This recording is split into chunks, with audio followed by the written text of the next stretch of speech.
Hey everyone, and welcome to episode 1 of Death Space Filling the Void.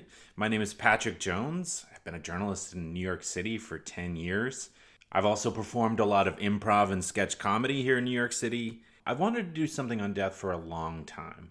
It's always seemed weird to me how little we talk about it. And my hope is to use this podcast as a way for us to have those conversations. I'm curious about how other people look at death, deal with grief, and how it changes their lives. And this first episode is important to me to get across what I'm looking to do with this podcast, who I am, and give you a little bit of the behind the scenes. I interviewed my girlfriend, Jamie Valencour, who I live with in Brooklyn here with our dog Ollie and our tortoise Franklin. But first I wanted to let you know that this episode is brought to you by My Software Tutor. Are your Excel skills optimized for your current job? Do you know the basics but would like to learn more? My Software Tutor offers 3 levels of real-time Zoom-based courses with a live instructor. They all deliver practical, functional business skills in a friendly, supportive environment. These courses will increase your marketability, whether you're an employee, job seeker, consultant, or contractor. Register at mysoftwaretutor.com and use the promo code POD20 to save 20% off all registrations. And then there's Garnish Entertainment. Are you missing your friends? Tired of unwinding in front of the TV? Losing your marbles ever so slightly? Shake up your night with a Garnished virtual cocktail event. Garnish Entertainment is a New York City-based mixology event company with the mission of bringing communities together through creative and entertaining virtual cocktail classes. Whether you're catching up with old friends, team building with colleagues, or looking for the perfect date night, Garnish would love to be your host. Let's garnish. Before we jump into the episode, I just want to say if you like the show, please rate and review it. And also be sure to follow the show on Facebook, Twitter, Instagram, and YouTube.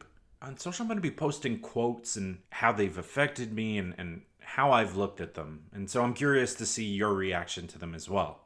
I'd also like to mention I have another podcast called That Gives Me Anxiety. It's a show about the things that scare us and why they may not be so scary after all. During quarantine, I needed something to help my mind escape the fact that we were living in such a tense time and stuck in the confines of our own home. And so a lot of work and time and consideration went into this. And so I'm so excited to be sharing it. And I just want to thank you for your time. All right, enjoy. Joining me now is the lovely Jamie Valencour. Jamie is my girlfriend and the love of my life. Yeah, I'm so excited to talk to you on here. I'm excited to be here. It feels a little weird because at this point, we've been stuck in quarantine for 10 months. And a part of me is like, we've built up so many inside jokes and we've like changed how we speak without any other outside interference. So like, are we going to sound crazy in this? We've talked about how if people heard us, they would be like, what is wrong with this couple? Yeah. Insane. I think it's just a coping mechanism for us to laugh about circumstances and not be too stressed out about all of the things there are in the world to be stressed out about. Is there a lot of things to be stressed about? There's just a few. Yeah. That we've both been and expressed to each other that we feel pretty stressed about. Had some raw emotion between the two of us. Of course. But yeah, we just try to be silly to pass the time. Yeah. All the time that we have with each other. Right. In a 1-bedroom apartment in Brooklyn. Yep. Which we've been in this whole time. That's right. This episode it's pretty interesting to me because I've already done 14 episodes of Death Space recorded and came back and am now recording the first one and recording the introduction, having the information in my mind everywhere I've kind of taken this. Because I've recorded most of this in a 1-bedroom apartment, I'm interested to get your kind of outside but still inside perspective of like how things have looked. Well, we've talked about them a lot. You've talked to me about some of your episodes and some of the things that you're interested in regards to death and dying and why you're doing the podcast. I haven't heard the episodes, so I don't actually... I won't listen to them until they're all together and polished and ready for the public. Getting all the likes and ums out of there. Yeah. But it's been kind of wild to have you in the other room recording podcasts while I'm trying to have meetings, which I've had in the bathroom in some cases to try to avoid picking up any sound. That is very much appreciated. Like, there were times that I didn't even know that you were doing that, and then you'd come out of the bathroom being like, yeah, I just took my 130 from the bathroom. Yeah. But they're really, I mean, it's very much appreciated, and I feel very supported. You've been pretty passionate about this and excited to get it going, so... Yeah, it's honestly something I've wanted to do for a very long time. I think it's something that so many people struggle to talk about. I'm curious why you think people are so afraid to discuss death. I think it makes people uncomfortable. I think that in America we don't really like to acknowledge that our mortality, really. And it's kind of taboo to discuss it in some ways. Like it's a downer. And people...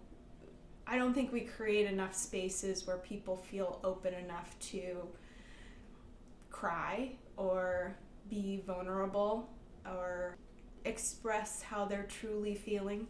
We have a lot of these on the surface conversations with people, especially with our coworkers and sometimes with friends, that there are things underneath that we want to talk about, but they're not widely accepted as something that we talk about, and different cultures handle that differently. Yeah. And handle it much better. Yeah, right. The average coworker conversation is like sports, weather. Right. I'm good. Are you good? Yeah. Great. Good. And if you say something, yeah. Right. Yeah. I think I remember there was a man who was seated next to me at work where every week, probably maybe more than that, someone would come over to talk to him about whatever and would look at a picture of his family. They would come up to him and say, oh, is that your daughter? Better get a shotgun, or, I hope you got a big backyard because the guys, here they come. And it was just like, oh my gosh, how many people could have the same conversation and also like... It's common one-liners. Yeah. It's what people say. Right. I think we have some trouble with being authentic with people a lot of times.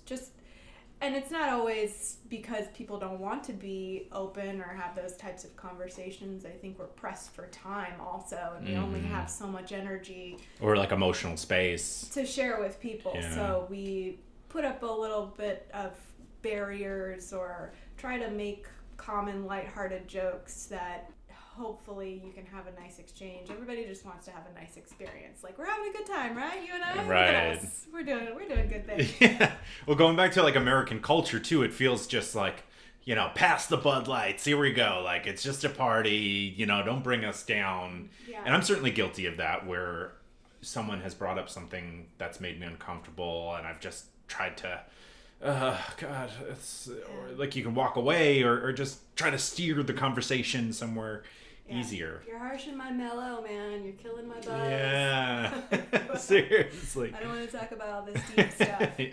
Yeah, exactly. And they're not necessarily conversations to be had with everyone, but because they are deeply personal when it comes to people that you've lost in your life, but they also shape you so much too.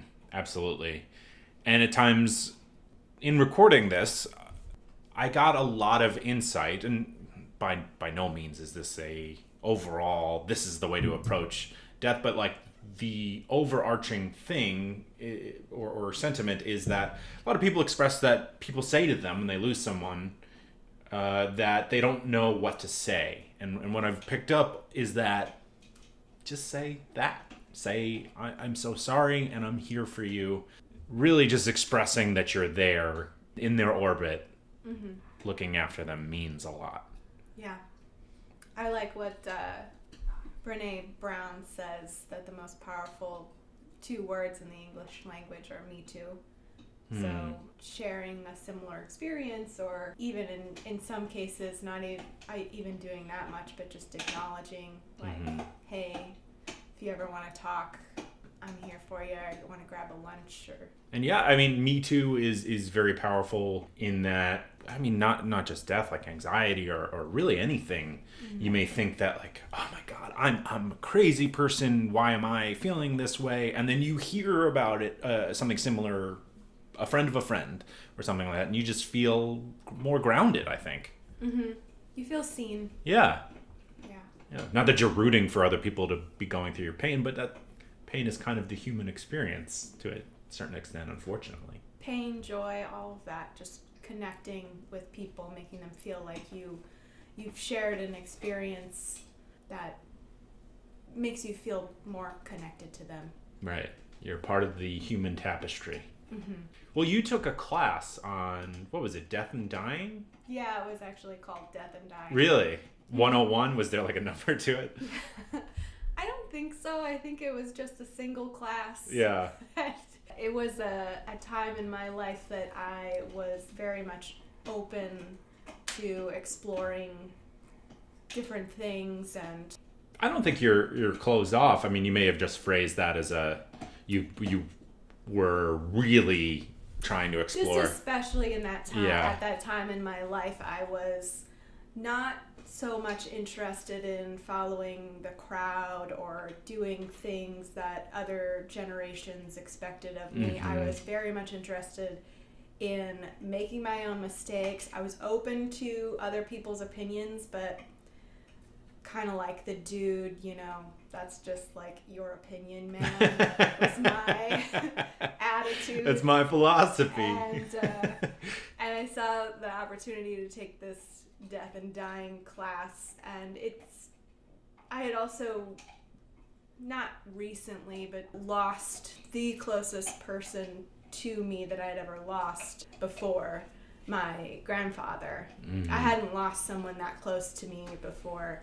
And I was still going through that. I mean, it was years later, but I was grappling with a lot of the reality of our lives being finite. And that while other people knew him and could tell me stories about him or tell me what his perspective might be, I realized that I will never actually, as an adult, be able to have a conversation with my grandfather and find out how he felt about certain things, find out his thoughts. And that was a tough thing for me to grapple with. Well, it's something you still grapple with. I feel like your grandfather has been someone you've been trying to reconnect with. I mean, you talked to your grandmother, Barbara, about him. I've heard you talk to your mom about him recently. And yeah, so that must have been, it clearly made an impact on you. So I'm curious, tell us a little bit more about your grandpa. I mean, from what I know, you typically describe him as a bit of a Marlboro man. He had horses, but I'll let you. Yeah, he was the kind of cowboy, quintessential Marlboro man. Like, he was a cowboy. He liked those plaid shirts with the buttons that like break away. Sure, not like the hipsters have. No. Like He wore a cowboy hat, had a big belt buckle, plaid shirts, cowboy boots. He raised horses on his land, and my grandmother would tell us stories about how they had a little farm and stuff, and some Thanksgivings, everything on the table they grew or raised themselves, which I thought was pretty incredible. Yeah, there's so much pride in that. Yeah. Absolutely. And he just loved the heck out of me, took really good care of me, just made me feel like I was special. And that was important to me. especially looking back and having lost him. He was, I believe, 62 when he died of lung cancer. Mm-hmm. And I was a teenager and still I was grown up enough, but I was also still pretty mixed up about life and everything. And when he died, I was pretty numb to it. I didn't cry a whole lot. I mean, I was sad. I remember going to his funeral and walking up to the open casket and feeling like that looked nothing like my grandfather. Yeah. And it wasn't until much later, and I remember driving down the road, I think I was coming from work and I was on my way home, that something just popped into my head, a question that I wanted to ask him, and I realized I never would be able to. And I had to pull over on the side of the road. It still makes me cry to talk about, because it was just so striking to me in that moment. I hadn't sort of considered that I would never be able to talk to him as an adult. Because that's very different, right? As a grandchild, it's more like, here, I found $1 for you, and fun things like that. Yeah, taking me for ice cream or to horse trails. I mean, all those wonderful memories that I have of, spending time with him as a kid. There's so many more things to, the complexities of family and things that happen that I realized I'll never know what he thought about those things. Mm-hmm. And it made me like, it made me cry to the point that I was like hysterical and I had to pull over. Oh man. On the side of the road and just let it out. Well, it's interesting to think about, or I don't know if interesting is the right word, that it just grips you, that grief can grip you at any moment and just kind of wash over you. Well, there are so many layers to it, it takes a while for things to sink in, especially when they're that complex. And you're that young. I mean, in your late teens, yeah, you may not even understand what you're experiencing. Yeah, I felt very numb, and I remember at his funeral feeling like they made it all very happy and positive, which I guess is what you should do at a funeral. But there were, my grandpa was a tough man. He was a difficult man, and when he got angry, he scared the living crap out of me. Like he was tough, and I loved him for those things too. That just I had a hard time at his funeral because I felt like they were talking about someone else. Like they weren't talking about the complete person, just sort of like, oh, what a fun poker player, as opposed to like he had his issues. All the positive stories. Yeah. And it just, I just remember thinking that they weren't being honest about who he was. And again, he wasn't a bad man. He was a very good man. He was a tough man. But it just opened my eyes to a lot of the ways in which we handle death, and it's not always the most healthy. Why? What makes you say that? What is something that you would say isn't healthy? Well, we don't talk about it enough. We don't open up and create these spaces where we can discuss it and be honest about who people were. And nobody's perfect. People make mistakes, and I guess it's okay to acknowledge those things. Yeah. Because it wasn't like I loved him despite his faults. I loved him for everything that he was. Mm-hmm. And that's the way he loved me too, Right. I don't know, the idea that, people are imperfect. Mm-hmm. And that's so okay. Yeah. So okay. In fact, it's, a person's probably boring if they don't have something. Right? Yeah, a little edge to them, a little, darkness. Little vice, you're right. Well, it's like one of those things where if you don't see it, you should almost be really scared because the person is then like sweeping it under the shed, so to speak. Yeah. And that's terrifying. But yeah, I think that is very real. There's that saying, don't speak ill of the dead. And I like that sentiment. Sort of, if a person had wronged you and it's out and that person passes, to sort of let it go and try to look on the bright side. But I don't think that's the same thing as being honest about, like, exactly what you're describing, being honest about who that person was and appreciating their faults. Yeah. My favorite animator, Miyazaki, has a quote, and I hope I don't butcher it, but it's something like, acknowledge the good and the evil in life. Pledge yourself to neither side, but instead promise to preserve the balance between the two. Mm. And I just find that quote so honest and real, that we can't shut out the evil or the bad in this world, and there's a place for it. There's a balance to life, and people talk about that all the time, but I think more often than not we try to shut out the bad. That's not healthy either. Mm-hmm. Don't ignore that it's there. Yeah. Yeah. Well, when you were going through that, I'm curious what was surprising about grief, or what would you say helps you deal with grief into the future?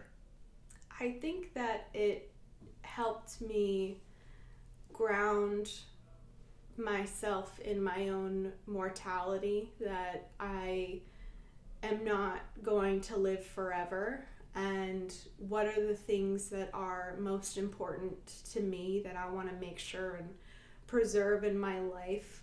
Honesty is a huge value that I hold and that I want to maintain. Love, acknowledgement of, good and bad, and unconditional love is so important. When I watch movies on serial killers or something like that, I always find myself sort of sympathetic to the killer. What? Because I always think to myself, we are not born in this life evil. Mm-hmm. There's a balance, of course. This world is kind of good and evil, but I think there's definitely more of a nurturing of evil. Well, like Jason Voorhees was ridiculed and tortured as a young boy before he drowned in the lake. It's that sort of thing. I always question what has driven this person to do these things. Mm-hmm.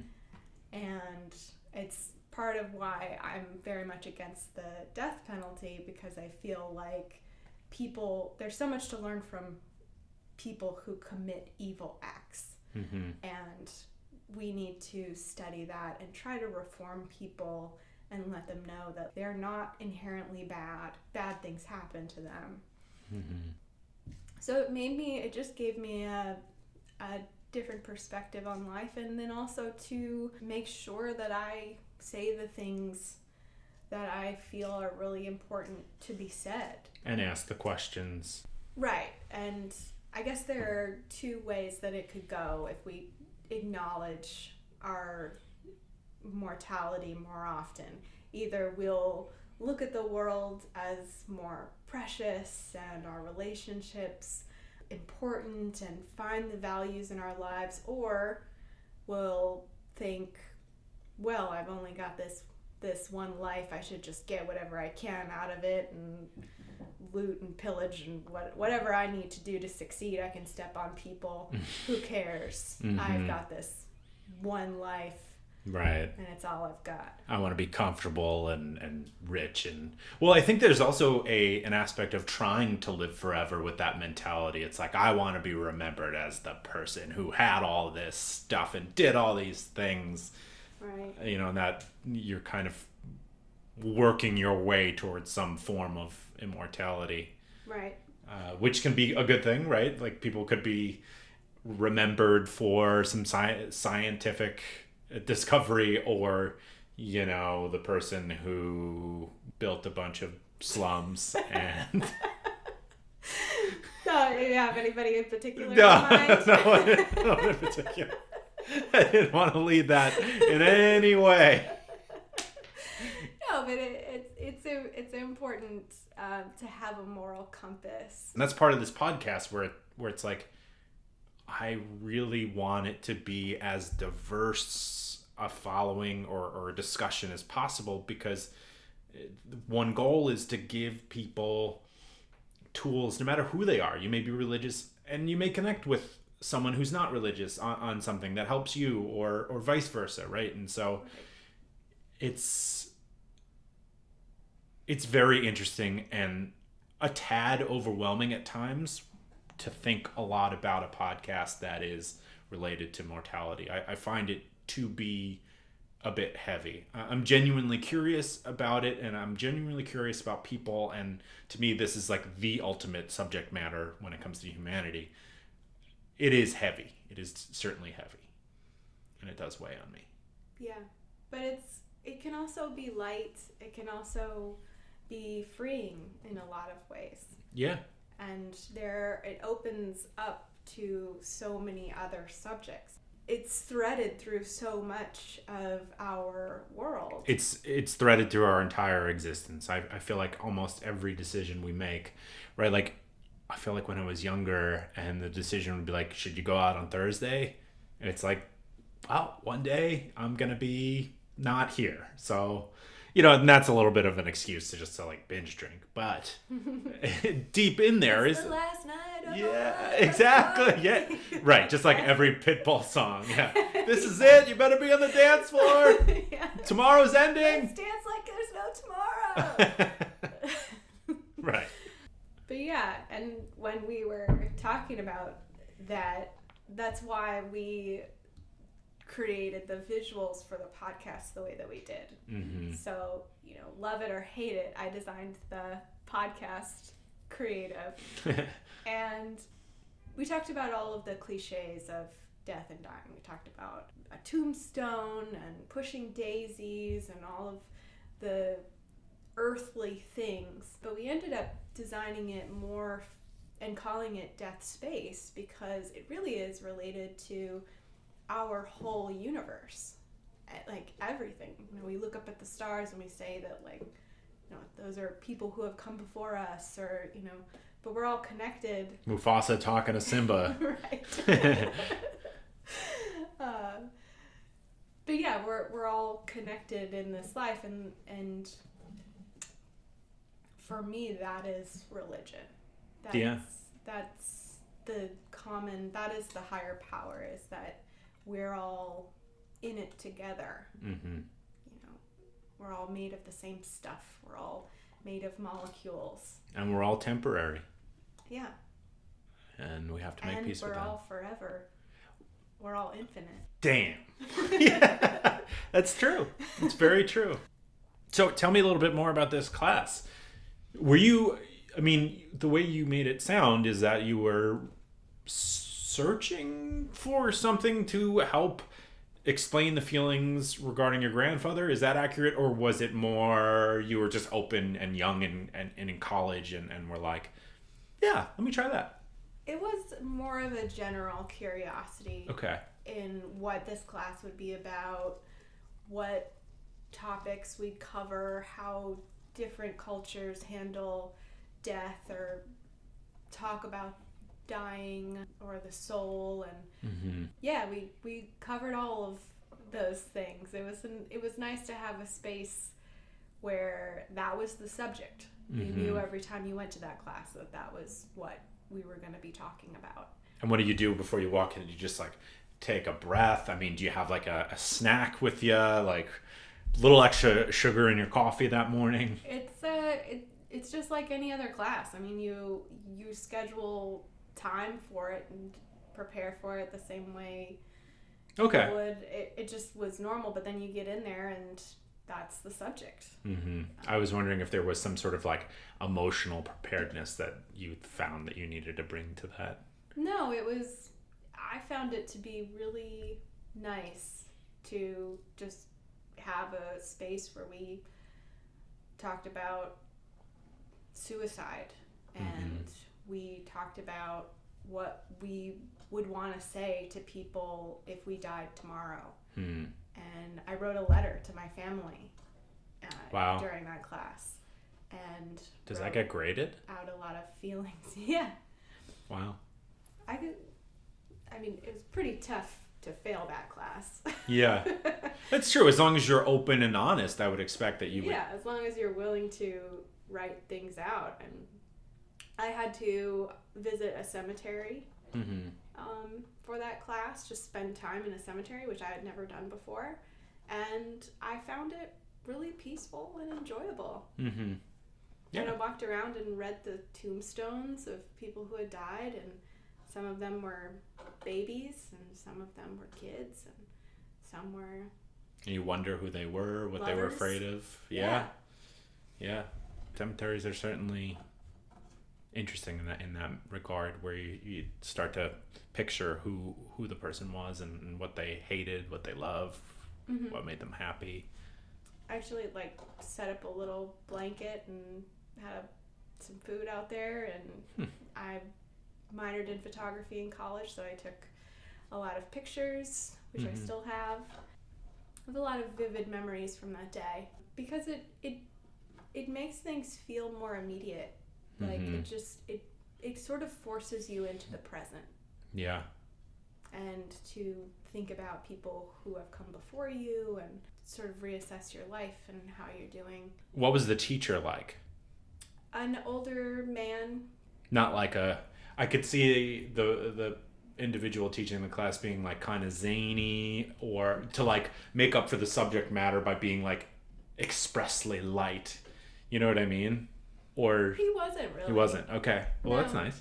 And that's another sort of thing that bothers me about these subjects is the idea that people need to be hippie or zany or kooky in order to have these conversations or run a class like this. It was a very academic class. Just like anything else. Good. That's good. That's actually really nice.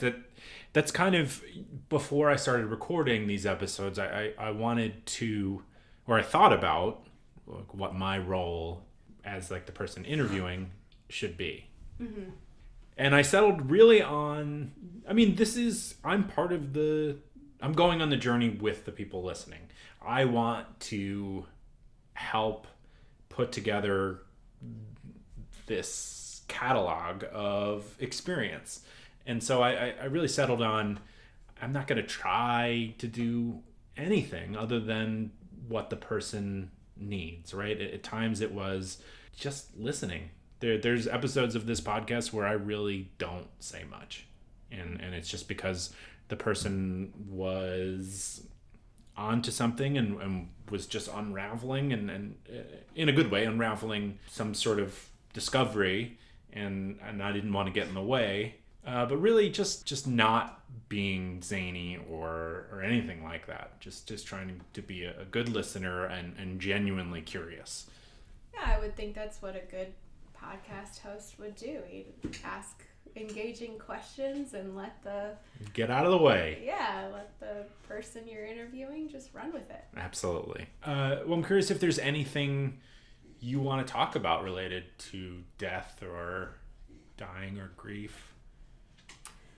I think that what this podcast is going to do is really what I would hope that we could continue to do, which is just open up conversations about death and dying and all of the things related to that, which is literally everything. Mm-hmm.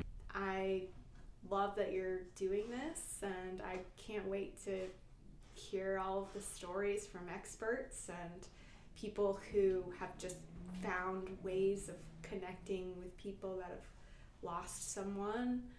And I think it'll be a really healthy experience, especially during a pandemic when hundreds of thousands of people are dying and we're feeling lost and sad and need a place to go to openly discuss these things. Yeah, I'm very excited to finally share this with people. And on top of experts and people who figured things out, I also want to talk to people who don't have it figured out. Like going back to what we're talking about, but about feeling seen. A lot of people can connect with the person who is currently struggling. I just hope that this connects with people because I've really enjoyed doing it. And you know, a lot of this first 2 seasons is people I know, and I really want to keep pushing to people who I don't know. Mm-hmm. And because my circle is limited. Anyone's circle is limited. And so I really want to keep pushing it forward and learn as much as I can. Yeah, and for some people, it's really hard to get to that place where you can open up and discuss your feelings and your pain. And hopefully this will be a place that they can come and listen to other people open up about death and dying and think about it in a new and interesting way. And maybe that'll encourage them to open up and be vulnerable. Absolutely. Well, thank you so much for being open and honest and sharing a little bit of your experience with us here. And thanks again for making the beautiful images. Yeah, I'm glad to be a part of it. I think it's really cool, and I'm really proud of you. Thank you so much. I love you very much. I love you too.